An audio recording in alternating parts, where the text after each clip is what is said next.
গৌরী খানের রেস্তোরাঁয় খাবারের দাম দেখে হতবাক নেটিজেনরা।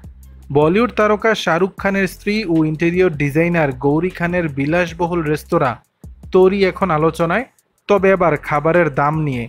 সম্প্রতি প্রকাশ্যে এসেছে মুম্বাইয়ের এই রেস্তোরাঁর মেনু ও মূল্য তালিকা, জানিয়ে বেশ আলোচনা চলছে নেটিজেনদের মাঝে।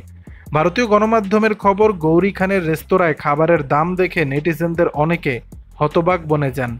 সামাজিক মাধ্যমে কেউ কেউ অতিরিক্ত দাম প্রসঙ্গেও আলোচনা করেন। সেই মেনু থেকে জানা যায়, তরিতে রয়েছে নানা আন্তর্জাতিক মানের খাবার, ডাম্পলিং, স্যালাড থেকে শুরু করে সামুদ্রিক খাবার পর্যন্ত। সেখানে তরি ভেজ গিয়োজা নামে এক প্লেট ডাম্পলিংয়ের দাম প্রায় 1500 রুপি, বাংলাদেশি মুদ্রায় প্রায় 2200 টাকা। এছাড়াও সামার ভেজিটেবল সুই ও ট্রাফল এডামামে এর দাম 950 রুপি করে। সালাদের দাম 500 থেকে 1100 রুপির মধ্যে। এর মধ্যে সাশিমি স্যালাড বিশেষভাবে জনপ্রিয়। স্যামন ও টুনা মাছ দিয়ে তৈরি এই জাপানি খাবারের দাম প্রায় 1100 রুপি।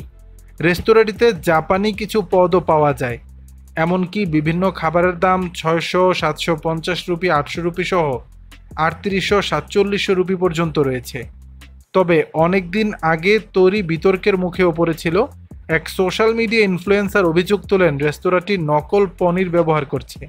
যদিও গৌরী খান বা কর্তৃপক্ষের পক্ষ থেকে এখনও এ বিষয়ে কোনো মন্তব্য পাওয়া যায়নি। দর্শক, বিষয়টি নিয়ে আপনাদের মতামত জানাবেন নিচের কমেন্ট বক্সে।